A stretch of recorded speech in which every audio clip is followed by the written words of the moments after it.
오늘 영양학, 그러니까 뉴트리션 부분에 있어서 우리 한의사 또는 카이로프랙터 우리 후배님들께서 나도 관심이 있다 하시는 분들이 있고 어떻게 먼저 어프로치 해야 될지 모르겠다 하시는 분들을 위해서 제가 하는 부분을 그냥 알려드리고 싶어요. 꼭 성공하셨으면 좋겠고 잘 되었으면 좋겠습니다. 일반 시청자분들도 동영상을 잘 들으시고요.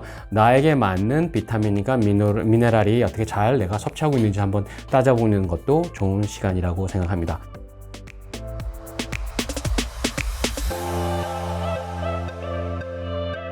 오메가 패티 애시드를 좀 말씀드리고 싶어요.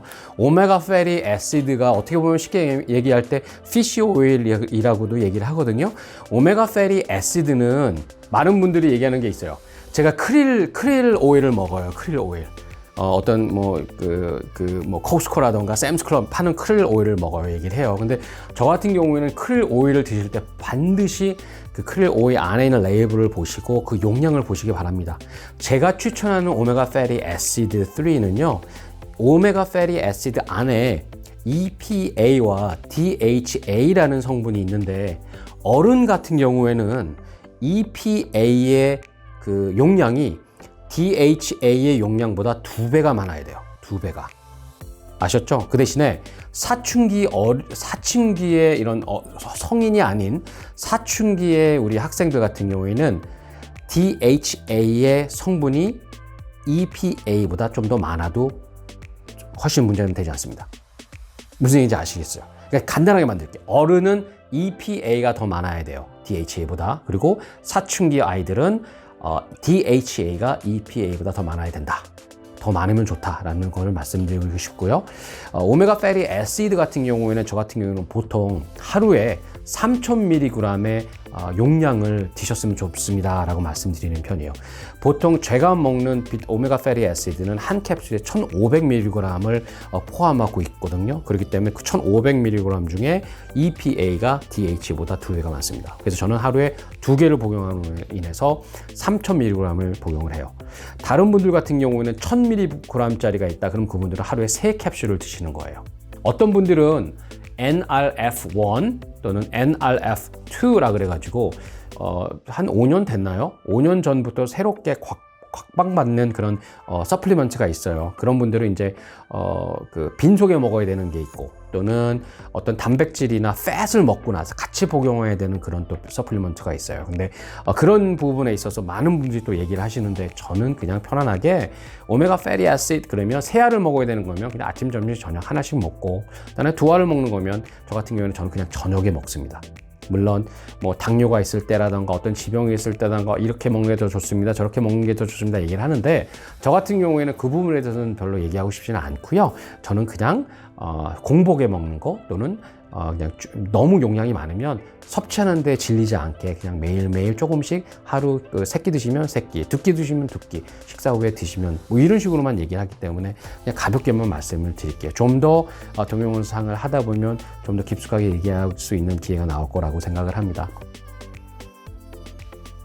저 같은 경우는 요즘 비타민 D를 저는 5000 IU를 복용을 해요. 아무래도 팬데믹 상황에서 환자들을 많이 접촉하기 때문에 항상 저는 매일 한 몇 달 정도까지만 비타민 D3를 기회가 될 때는 K2 같이 복용하시면 더 좋아요. 그래서 비타민 D 5000 IU를 복용을 하고요. 그리고 저 같은 경우에는 멀티미네랄을 같이 복용을 합니다.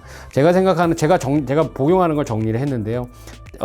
징크도 조금씩은 복용을 하고요. 그다음에 엔타이옥시단트라 그래가지고 멀티바이타민을 저는 항상 복용을 합니다. 그 부분에 있어서 우리 원장님들 같은 경우에는 어떤 걸 하나요? 저 같은 경우에는 뜨거운 물이라기보다는 약간 따뜻한 물에 소금을 타서 가글링을 하는데요. germ은 그러니까 병리적인 그 현상을 일으킬 수 있는 germ은, 바이러스는 우리 몸에 들어올 때 입하고 코로 많이 들어오는데 따뜻한 거에 좀 민감하다고 해요. 그래서 저 같은 경우에는 따뜻한 물에 소금을 이제 풀어서 그걸로 가글을 하고, 그다음에 코를 좀 약간 씻기도 해요. 그래서 그런 식으로 건강을 좀 관리하시는 거 좋을 거라고 생각을 합니다. 그리고 저 같은 경우에는 저희 병원에 인프라웨어 그 램프가 참 많습니다.